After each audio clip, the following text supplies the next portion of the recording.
Welcome.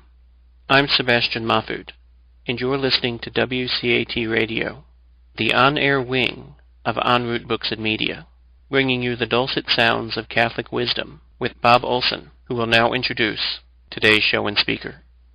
Welcome to Rivers of Living Water, program offered by Mary Schwarz about how to grow in holiness and have a more intimate relationship with God. Jesus said in John chapter 7, "If anyone thirst, let him come to me and drink, and out of his heart will flow rivers of living water." Now here's Mary. We'll be talking about the virtues we need to grow in and how to pray so that we have a more intimate relationship with God and obtain this gift of contemplative prayer, which transforms us more and more into the likeness of Christ. Our guest today is Dr. Ronda Chervin. We are going to be continuing our discussion of Dr. Rhonda's book, Avoiding Bitterness and Suffering, about how the saints found peace in the midst of various kinds of sufferings. Dr. Rhonda is one of the most popular Catholic speakers and writers today, a retired philosophy professor. She's the author of numerous books about the faith, which you can find at rondachervin.com. As I mentioned, our topic today is meeting Christ in failure and poverty. Dr. Rhonda, what kinds of failures do you think most people fear or experience? Oh, I think, the biggest fear is fear of having some horrible illness with unbearable pain that can't be controlled long-term. Then failure of achievement is somehow like having to live in grinding poverty or homelessness. And a big, big one is the failure to find the love one wanted in marriage. Mm-hmm. And so those are some to start with. Yes, and I think in your book you mentioned people are afraid of failing in the workplace. Yes, too, absolutely. Aren't they? Yes, and that's so relative. But it's a big fear because in the world, having riches, like I never got a Cadillac, I never got a yacht, I lived in an apartment all my life, I never got owned a house, all this kind of thing.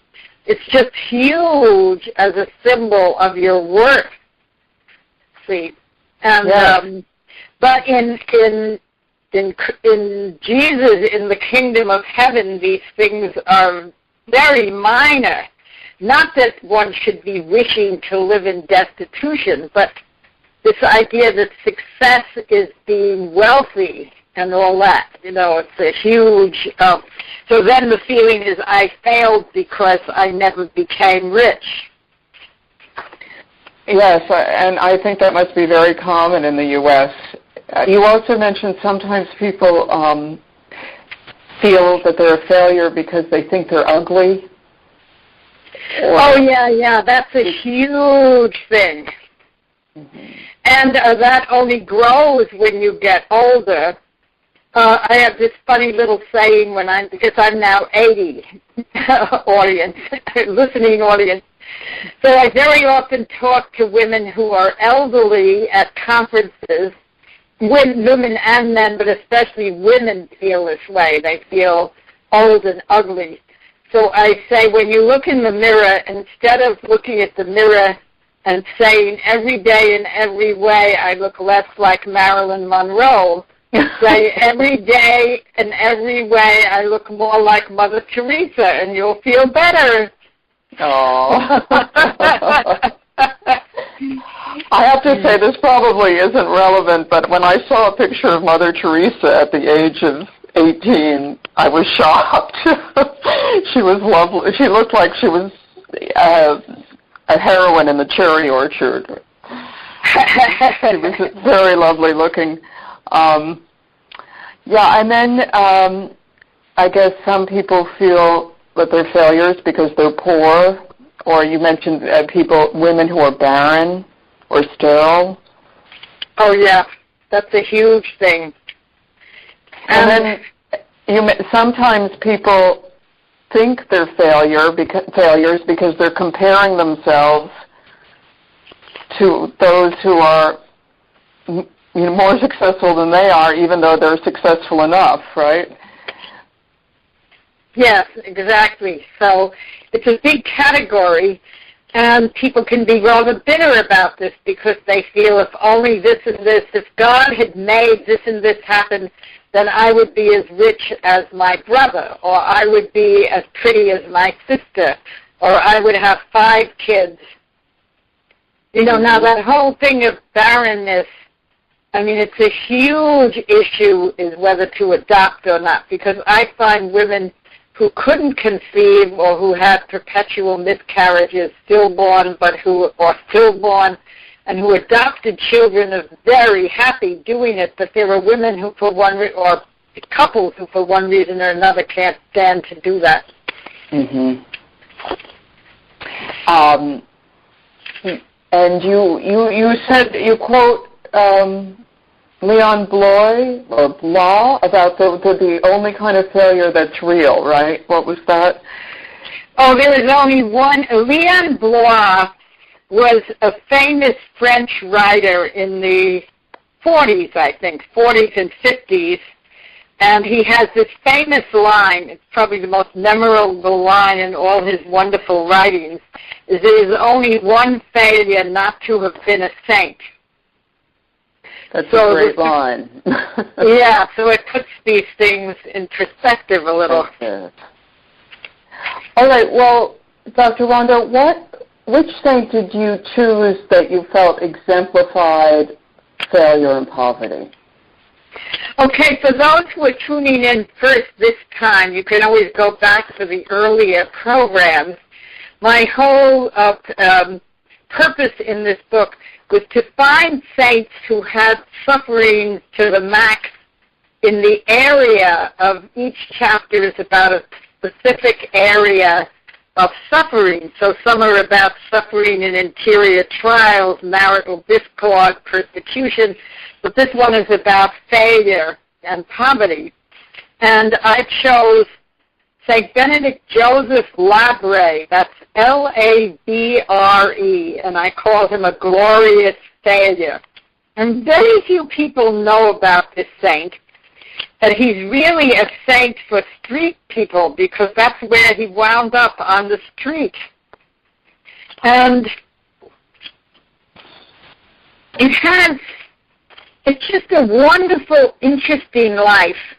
But I mean, living it wasn't wonderful and interesting. It was very filled with suffering and feeling of failure. Basically, this is a man who was eager to become a monk in a Cistercian monastery, Carthusian, Cistercian, this kind of monks.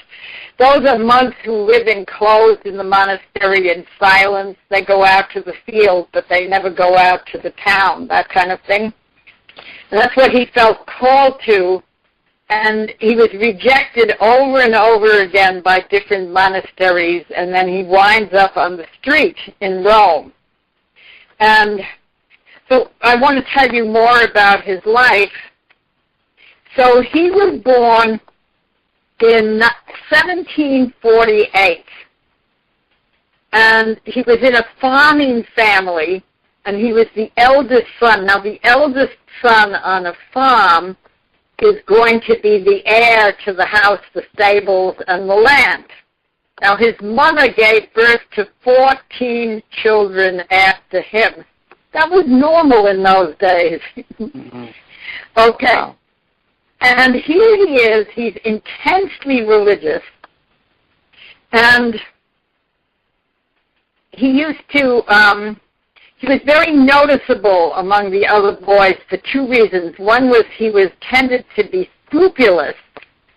Now, scrupulous is a very important category for us to talk about on a show such as this, because it's a big obstacle to holiness, is scrupulosity. And what it means is making things that aren't moral absolutes at all into a reason to think that one is hatefully sinful.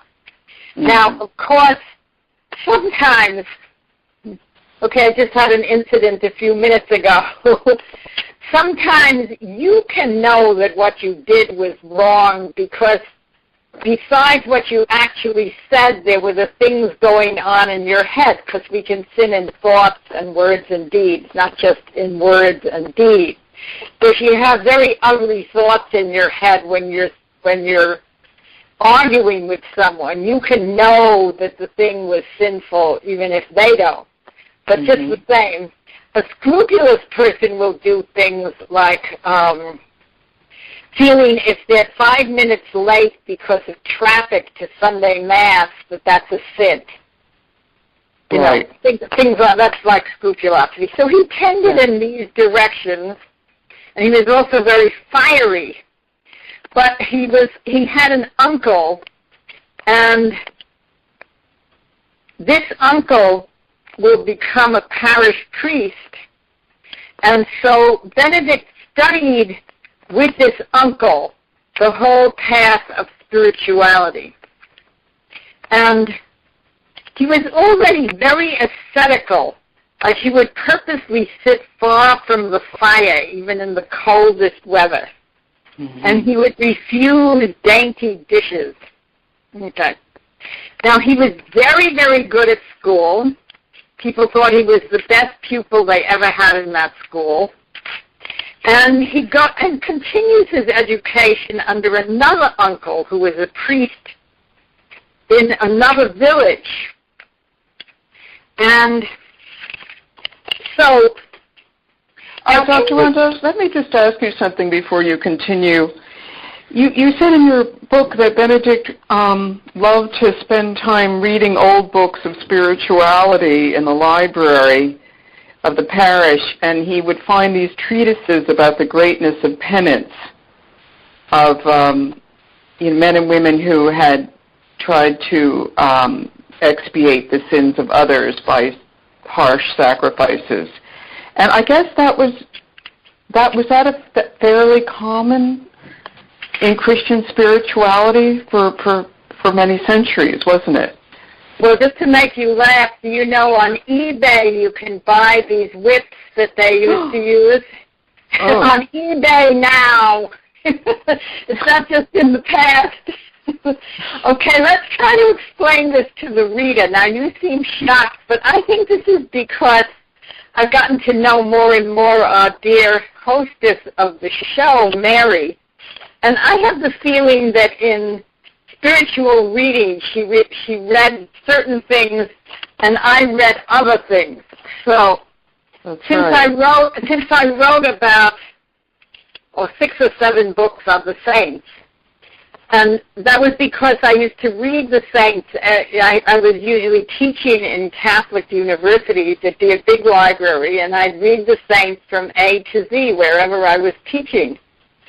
So I would say there are hardly any saints who didn't go in for a certain amount of corporal penance, actually. Not all, but most. Okay. To help atone for the sins of other people. Or to to do penance. So the idea I'm not shocked by it. I'm just interested in it because it's so much really not a part of lay spirituality today. Wouldn't you say? I mean, yes. Now and then I meet some lay person who does this, but it is very rare. However, in orders, it's making a comeback. Actually. Okay, so what are we really talking about for a reader who doesn't know this? Okay, the best way you could get a sense of this is you watch this incredible movie about Teresa of Avila. And this is a Spanish movie with the best actors and actresses in Spain did this film about the life of Teresa of Avila. It's just called Teresa of Avila, and it has like 6 or 7 segments of it, each a half hour. Anyhow, so here you see Teresa in those days.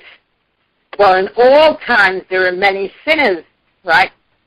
And so someone whose vocation is to pray and intercede for sinners, will not only do penances for them, like penances for them would be things like skipping dessert, you know, so they would purposely, which all of us can do, lay people can certainly do as well,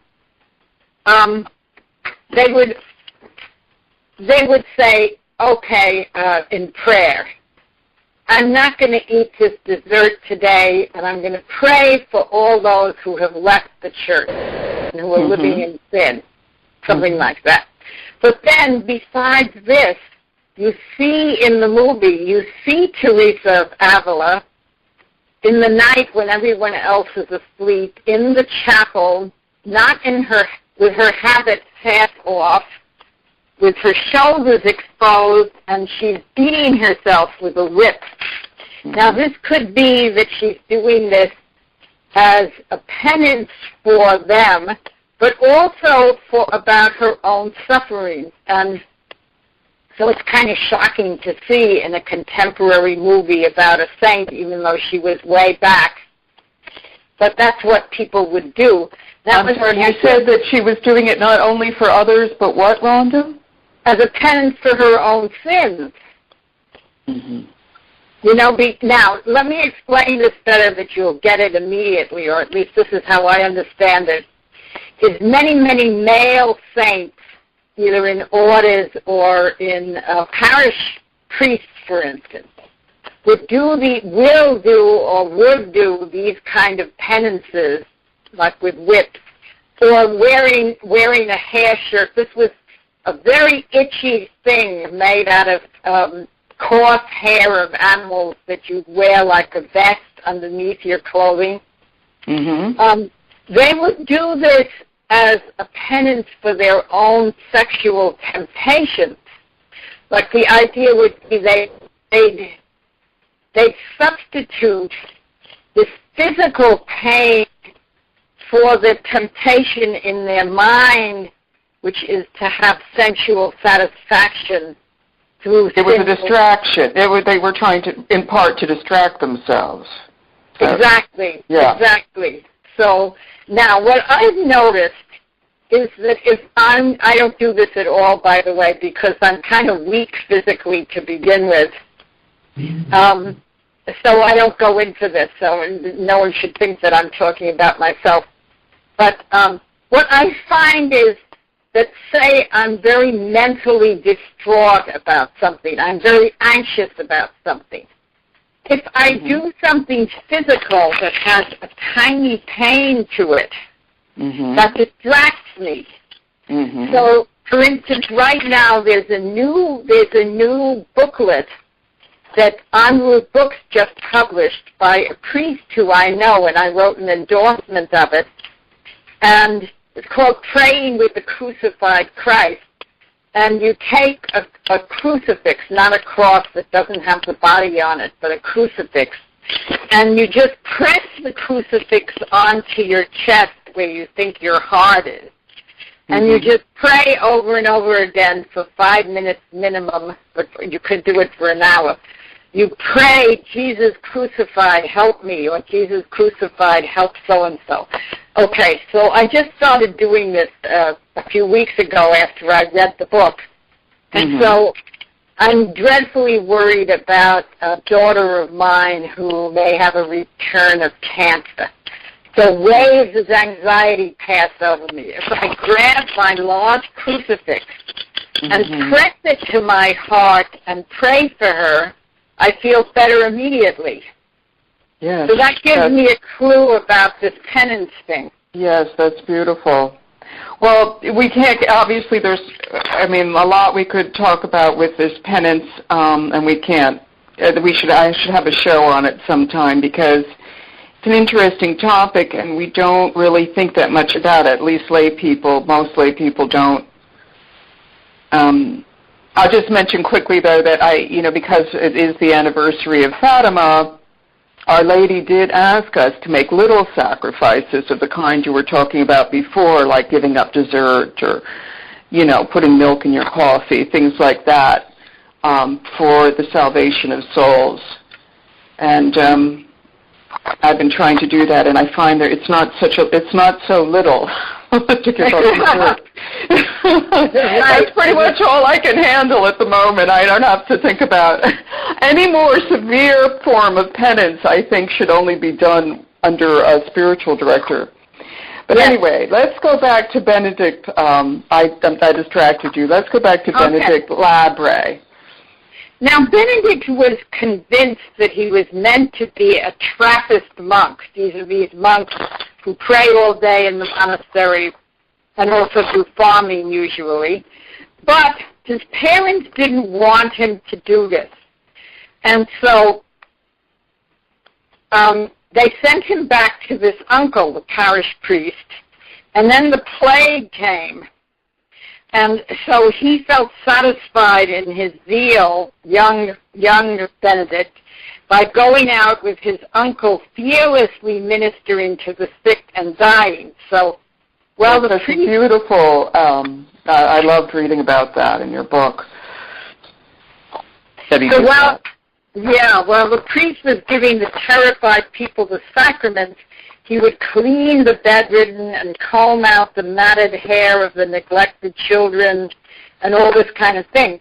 Now, the uncle dies of the plague, and now Benedict, now 18 years old, decides now's the time to go to the monastery. Okay.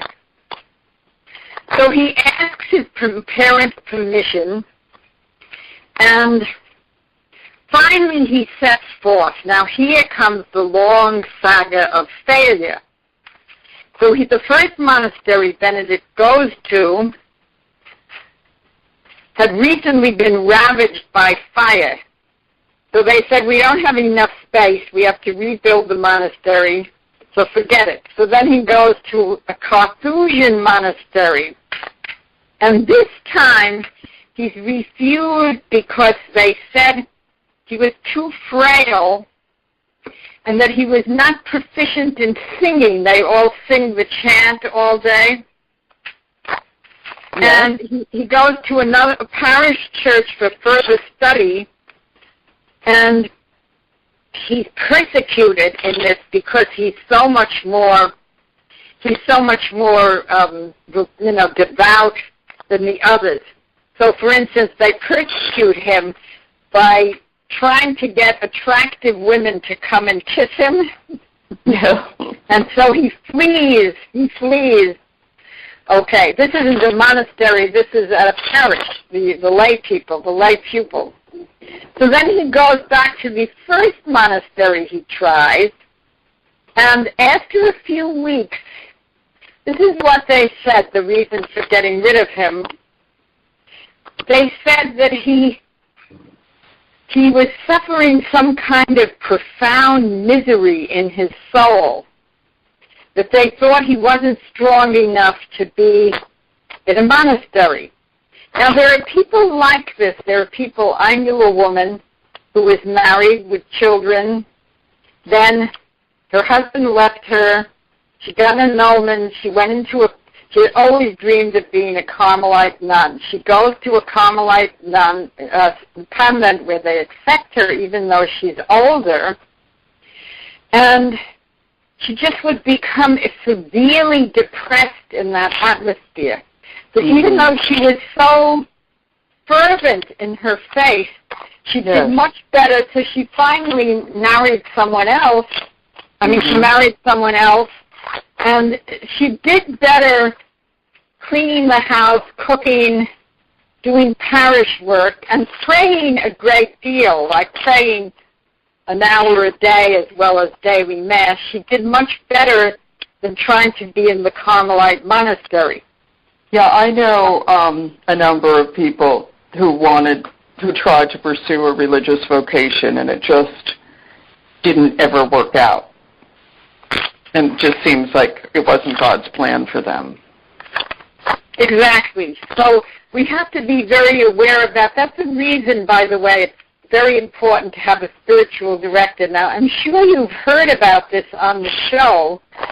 And did you have a whole program about what a spiritual director is and how to seek a No, but we'll probably do that down the road.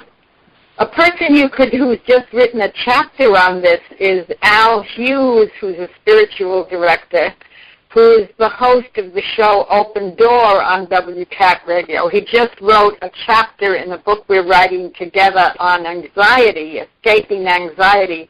He wrote a chapter on how to find a spiritual director and all that, so you might think of him. But anyway, back to Benedict. Okay, why do you need a spiritual director? Because anyone who's filled with zeal to be holy, the devil is working on them big time. Mm-hmm. And interesting. So if you don't have help, if you don't have an outside opinion, you easily can take what the devil is suggesting as certainly God's will. So you say to yourself, God's will is that I should be a Trappist monk because he's always wanted me. He's always told, God seems to have always led me that way. Whereas really, the devil is wanting to bring you to a nervous breakdown in the monastery. Mm-hmm. And the spiritual director will easily detect such a thing. Yes. For instance, every spiritual director I've ever been to, which are many because I travel a lot, they always say, before you start thinking of doing any kind of penance, just show me that you accept the normal trials of life with serenity and joy, Rhonda. Yes. That's definitely, yes. Yeah, see, so... That's what my spiritual director always said, accept the things that come, the crosses that come your way that you don't choose, that contradict your will. Yeah, that's first. Even more, But what I have found is that I don't do either. I don't accept the little contradictions of daily life or do penance, mild penance. So now I'm trying to do both. Oh, good for you. Okay. So now let's get back to our friend Benedict. So he's traveling all over France looking for a monastery, and he finally finds one that seems perfect. And he says the abbot decides, no, his health is too delicate, and sends him home. So here he is, another failure. So for a year, Benedict is humbly working on the farm, and he's berating himself for his failures, that he should have tried harder to convince these abbots that this was his vocation. Okay, so he goes to the bishop for advice, and then his parents allow him to go to another. There were lots of Carthusian monasteries in those days. And again, they think he's unsuitable. And on and on and on. Okay. So he's journeying from monastery to monastery all over France. Mm-hmm. And he fails every time. Mm-hmm. Okay, so finally the abbot of one of these places where he was for a while decides that he's going to go insane if he stays there. Yes. And finally he hears these words from Jesus, "My son, God is not calling you to this order." Mm-hmm. So where is he to go? So he decides to just abandon himself to God's providence and just wander through France and eventually through all of Europe and beg for food. And he would just sleep in the corner of the door of churches and monasteries all over. Mm-hmm. And in the meantime, he's having visions. Mm-hmm. And so... And didn't you say that he realized that it was his vocation to be a perpetual pilgrim? Exactly. And that even a priest even told him that was right. Yeah. So he said he just realized he should be a monk in the world. Mm-hmm. So as a matter of fact, there are many lay people, I would say especially single people in the church, and they do what's called make a private promise to just live for Jesus and stop looking for a spouse or a monastery or a convent or whatever, and just live as much as possible a devout life, right world, see? Yes. So in Benedict's days, people who were tramping around were mostly criminals. And sometimes the police would round him up with the criminals and put him in prison. So instead of out of humility, instead of calling himself a pilgrim, he would describe himself as a vagabond or a beggar. Yes. And he was ridiculed, and little boys would throw stones at him, and he was covered with filth and bugs. And he offered all of this as a penance for sins in union with Christ. In union with Christ in this sense that Jesus was mocked, scorned, persecuted, and subject to physical sufferings. I find it incredibly helpful, that huge movie of Mel Gibson, The Passion, that shows what crucifixion really was like in those times. Mm-hmm. Well, lying on a crucifix wasn't like some of the beautiful crucifixes you see in some churches that are already anticipating the resurrection. There's a horrible, bloody, disgusting, awful, awful thing. Yeah. So Benedict used to repeat the words of Isaiah, surely he has borne our infirmities and carried our sorrows, and we have thought of him as it were a leper. He was offered because it was his own will, and was reputed with the wicked, and they did spit in his face and buffeted him. See, this is right in the prophecies of Isaiah. And so just as Jesus was, until the resurrection, a sort of absolute failure, that's what he accepted to be. Benedict. So, yes. Yeah, so Benedict goes from shrine to shrine in France, Italy, Germany, Spain, and wherever anyone took him in, there would be healing miracles. Yeah, so beautiful. Mm-hmm. Reconciliations within the family. Sometimes vocations would come from him stopping somewhere. Incredible. And so he comes to see that this was what God wanted for him. Yes, Rhonda, let me just say, until I read about Benedict Labre in your book, I had never read anything about him. I had heard about him, and what I heard was sort of wrong. I got the impression that he was mentally ill, and I didn't realize, A, that he was brilliant, B, he could have inherited a lot of a reasonable amount of property from his parents, and that he had chosen all this way of life. I mean, of course, he was following God. He had thought he was going to be a monk, but he did this really out of choice. So anyway, it's a beautiful story. Okay, this is what I wish people would do. Nowadays, you have wonderful opportunities.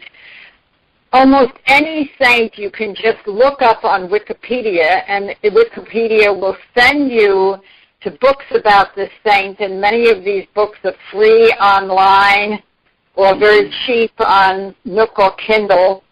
I was actually amazed at this. At one point I was living in a hermitage to see if I could be a lay hermit, which they decided I shouldn't be at all. But anyway, I failed at that idea. I thought when I was sitting around all day with nothing to do except pray, I decided I'm going to research hermit saints. Mm-hmm. So the most obscure hermit you could ever find is on the net. Somebody loved this hermit and put up a whole thing about this hermit. See? Mm-hmm. So we have no excuse instead of watching junky shows on TV. You can watch some things just because they're funny, and some shows on TV are wonderful. Mm-hmm. But instead of just watching because you have nothing to do, you could be reading up the long story of these saints, and they're just wonderful. They are wonderful. And spiritual reading is essential to grow, to keeping your faith and growing in holiness. So anyway, Rhonda, there was Benedict traveling, you said, from place to place, and his presence was, causing miracles to happen. Also miracles for him, like when he was in a church, sometimes he would be seen to levitate in ecstasy. That means people saw his body lift up right up to the ceiling of the church. How about that? I think that's pretty good. Yes. And then you said that he eventually settled down in Rome? Okay, he didn't settle down, but just before his death, he was taken into a church by a priest. Well, wait, wasn't he living in the Colosseum for a while? Before that? Yes. The Colosseum is where the martyrs were martyred in Rome, and it still exists. Yeah, he was called the penitent of the Colosseum. And you said this fascinating thing about that when tourists were passing through the Colosseum, Benedict knew what their sins were and would mutter their sins to them, and so they would run to confession. Yeah, isn't that amazing? He had the gift of reading souls. Now that's a common thing, not common, but I mean many people have this gift today of reading souls, and that means, for instance, it's a gift that many people have who are involved with charismatic renewal, where people will of a sudden just realize this person is in this particular sin, and then if it seems that it's God's will to do so, they will allude to this fact. So if a person is talking about Bob Olson, who's the moderator of these shows, has that gift. So if someone is talking about, my big problem is my sick mother, a person with this gift will say, do you have any problems with drugs? See, they'll know something, but they won't put it, I see that you are a drug addict. Right. They'll ask a little leading question, see? Yes. To try to help the person, draw them out. Yeah. Yeah, I didn't know that. That's wonderful. Oh, John Paul II had that gift. He's a wonderful story you'll love if you don't know it already, but maybe you don't. But the listeners might not know this. Okay, there's this famous English writer, C.S. Lewis. And this writer, he was a strong Episcopal writer. He's most famous for his children's books, The Chronicles of Narnia. But he was a very serious writer of Christian apologetics. He wasn't a Catholic. Okay, but he used to call himself a mere Christian. Anyhow, so he dies, and the archivist of his best-selling Christian books is having terrible problems with the family over inheritance of the money from all these different books, which is huge, right? Mm-hmm. Okay. And he happens to hear that the Pope wants to meet him. If the Pope was a fan of C.S. Lewis. Yes. So he goes to Rome, and when you have these audiences with the Holy Father, there's the whole group, and then there's special small groups that make appointments to go up in a small circle, and the Pope blesses each one and talks to each one. So here's this man with some translations into Polish, maybe, I forget, of C.S. Lewis books to give to the Pope. And the Pope approaches him, finds out who he is, and suddenly he sees on the Pope's face this terrible anguish, and he feels in his own body all his anguish over these conflicts disappear. Aww. So the Pope saw it, took it on in himself, Aww. in empathy, and the man became a Catholic. That is an amazing story. I never heard that. How beautiful. That's one of the most beautiful things I've ever heard about John Paul. Isn't it? Yeah. I love that story. I love that story. Oh, but I want to get back to the death of Benedict. So, okay, just before his death, he became filled with joy and peace and freed of all scruples, and he died during Holy Week, 1783. Mm-hmm. And the minute people heard he died, all those who had mocked him, all these street kids, started shouting, "He's Our Lady's pilgrim. He's the penitent of the Colosseum. He's our saint." Mm-hmm.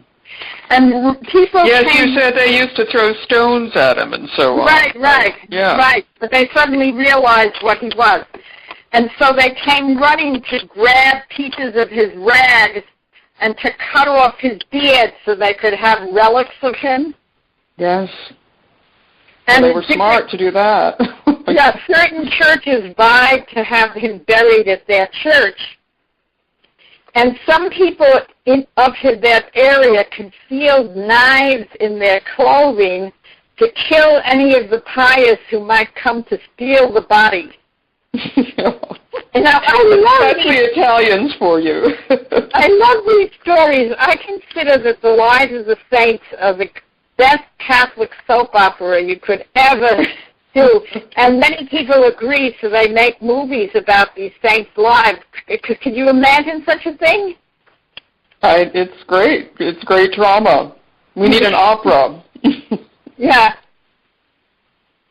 And at his funeral, now here, he was a total failure, right? I mean, what's more a failure than to be a street person, in our terms? Okay, at the funeral, cardinals and ambassadors came to the funeral. And then one healing miracle came after the other. Blind people could see, people who were paralyzed could walk, people who were dumb could speak. And a visiting American Protestant minister who happened to be in Rome, who was formerly very anti-Catholic, was converted to the Catholic faith. Yeah, that's fantastic. So I consider him just an absolutely fantastic image of how seeming failure is not failure in the eyes of Jesus. Right. So his cause for beatification was introduced the day after his death, and his old father and mother gave testimony during the whole thing for his canonization. You know, Rhonda, when I had to prepare for this show and I needed to read this chapter of yours, Meeting Christ in Failure and Poverty, I was afraid to read it because I was having a lot of fear about failure at the time. But when I read this chapter in your book, I felt so consoled and I had real peace. And I think it's because, first of all, I realized that, that failure isn't failure in the eyes of God, that all of these great saints, quote unquote, failed. and we'll talk about them in a minute. And I also felt this sense that I had these great friends in the faith, that if I failed, I would share the experience with them, that I wouldn't be alone in my failure. So it's a beautiful chapter in your book. And, of course, I think that's partly what you wanted to do with this book, was to help people this way, by seeing how what we suffer, we share it with these great brothers and sisters in Christ. We're not alone. So tell us, Rhonda, what other great saints? Well, before I get to that, before I get to that, you might want to get hold of this book, and it's published by Sophia Press. Now, Sophia is Sophia. It sounds like an F, but it's a PH. Sophia, which means wisdom. Sophia Press. But if you just Google my name, Ronda Chervin, and that's Rhonda with no H. That's Ronda. It's a Spanish Ronda. Chervin, Cherv for Victor, IN for Nancy. Ronda Chervin. And just put Avoiding Bitterness. You can find the book on Amazon easily. Yes. Many people consider it the best book I ever wrote. Mm-hmm. And by now I think so too. Mm-hmm.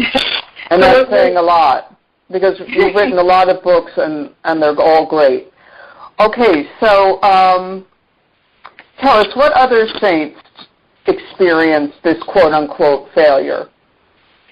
Well, in fact, it seems almost necessary for a saint to quote-unquote fail. Oh, maybe. Yeah. Well, Mary and I have started disagreeing with each other, and they're not all great books. Some of them are very tiny and not particularly good. So I wouldn't say all my books are great. Rhonda, tell us about the other saints who failed. Okay, one of my all-time favorites is considered to be the great saint for pro-life, and this is the reason. And she could also be considered a saint for all girls and women who feel like failures because people think they're ugly. Okay, so her name is Blessed Margaret of Castello, and she died way back in the 14th century. Now, she's the first child of the chief family in a little Italian town. And so in those cities, you had someone who was like, we would say, a nobleman who was the chief person in the little village, right? Okay. Mm-hmm. The whole town is awaiting this birth, preparing to celebrate. And to the horror of her parents, a little baby girl is born who is blind, lame, dwarfed, and hunchbacked. So the mother and father in those days, they didn't believe in abortion and infanticide happily, but this mother and father couldn't stand that their first baby was like this. And so this is what they did. They pretended she had died at birth. Yeah. And they kept her in the servants' quarters. So terrible, yeah. Yeah. Now, so she's growing up, and they're afraid that the secret might be revealed if she's running around the castle, right? Mm-hmm. So, I mean, anyone who knew about this could. So instead what they do, they take her out of the castle, and they put her into a chapel in their forest. And they wall her up in the chapel. What walled up means, they put her in a room right against the wall, the inside wall of the chapel. And they brick this whole thing up with a little hole, a little window, out of which she can give some servant the chamber pot, and also out of which she can see the chapel and she can see the Mass. And how old was she when they did this? Well, I forget. Roughly? Okay. Maybe about 6 years old. Oh, my God. It's just incredible. Yeah. Yeah. Okay, now, look at how God checkmates this whole scheme of these parents. Because now the parents are only known as the parents of this saint, right? Right. So who failed? Okay. So she became enthralled by the Eucharist. And in the meantime, also, the priest befriended her. And so she started to get all these graces. She forgave her parents, and she started to experience the interior beauty of her soul. Mm-hmm. You know where I think of this often is whenever I meet in a parish parents who have a child who is I'm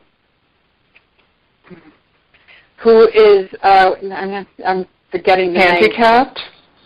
No, not just handicapped. Who is born, for instance, blind, or who has a syndrome that's very obvious physically. Mm-hmm.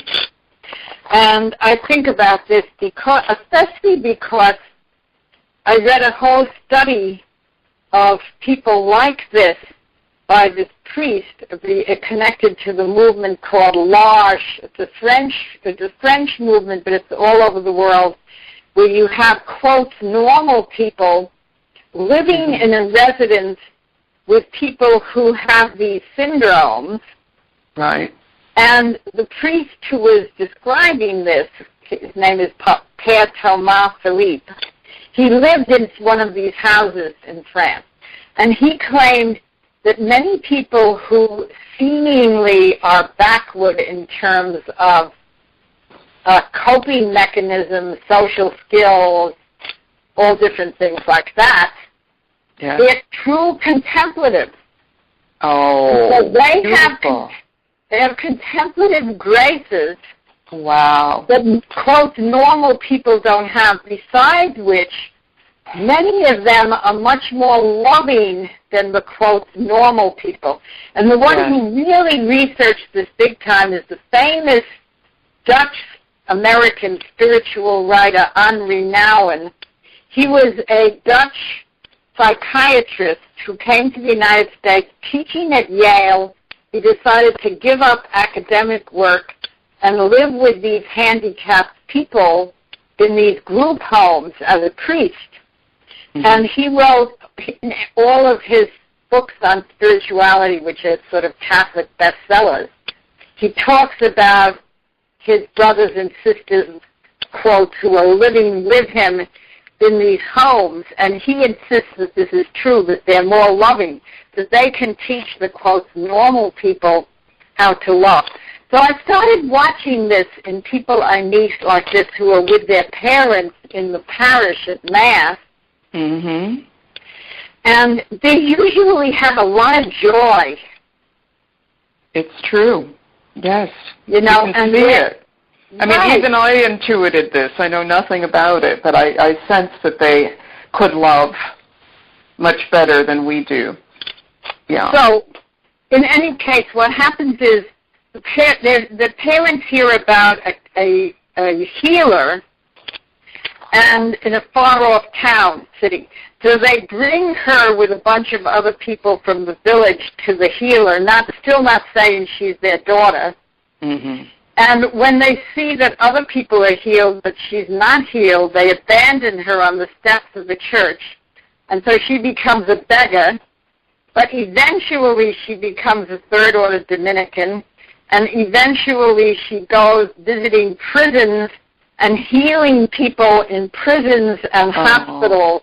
Oh, how so is this a fantastic pro-life I didn't know. And is she must be a patroness of prisoners then? No, she's a pro-life. She's a pro-life. Yes, right. But I wonder She seems like she's a good person for prisoners to pray for, too. I guess so, yes. Yes. So how about that for a failure? See? Right. Like, I mean, she failed from day one. She was a failure. Isn't it wonderful that God chooses these people who are rejected by everyone else and gives them these special graces? And even saints who seem to be great successes, that's if you read the short life, not if you read the long life. So John of the Cross, who was rejected, who seemed like a failure within his own order of Carmelites who persecuted him. However, after he succeeded in founding the Reformed priest and brother Carmelites, then he was rejected because he was considered to be too moderate, because some of the others were flagellating themselves till the blood came every day and competing in flagellation. And so he didn't want them to do this, and so they considered him to be some sort of wimp. And so he dies in the worst, in the convent where they hate him the most, in terrible pain, where no one honored him. And he's the greatest doctor of the Catholic Church in spirituality. How about that? Yeah. But we have to stop very soon. We have 5 more minutes. So why don't you tell us, Dr. Rhonda, about how we should try to cope with failure and poverty? Oh, okay. First of all, I have at the end of each chapter this how to cope with that suffering, a summary of what I learned from those things. First of all, to accept setbacks or poverty as part of God's providence when you can't change it. To avoid blaming others for our failures as if others were more powerful than God. I mean, only God decides the final failure is only not to have been a saint and not even to get to purgatory. That's the only final failure. To realize nothing happens without God's permissive will. Like He has permitted me to fail in some particular endeavor, and I have to just accept that. And to forgive those who stood in my way or stand in my way. You still can keep trying until God makes a particular goal absolutely impossible. A woman I knew wanted to be married. She had a married couple with her friends. The wife died at age 72. She married this man whose wife had died. They had 2 years of very happy married life. So up to age 72, she failed in her goal to find a husband. Yes. Okay. Yeah, that's right. And then we need to identify our failure with the failure of Jesus, who was rejected by his own people in the village. They thought he was insane. They were going to throw him off a cliff. By the religious leaders, by Pilate, by the mobs who wanted Barabbas instead. Okay? Yes.